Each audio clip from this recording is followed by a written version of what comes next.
Ito mga idol yung nabili kong lote na pagtatayawan ko sa bahay ni nanay.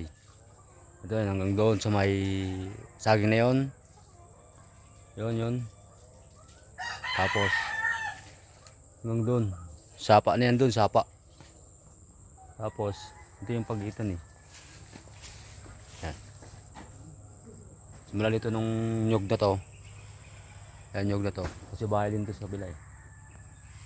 Hanggang doon yan. Hanggang naman doon sa may sapa. Hanggang doon. Yan yung lote na nabili ko. Magandaan dito kasi pwede dito si nanay mag-garden para maka-exercise yung katawan na kasi medyo may edad na. Yan o. Nilinisan ko eh. Kasi puro damo. Madamo nga lang yan o. May saging, may mga punong saging kasi bakanting lote ito eh. Yan. Yung sentro ng barangay namin doon. Doon banda.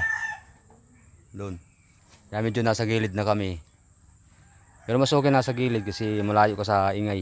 May saging pa yan o. Tindok yan. Bira lang yan sa Manila pag may nakakitang ganyan, malaking saging daw. Ayan o, gabi. Oo, may saging pa yan o. Maganda dito, tahimik.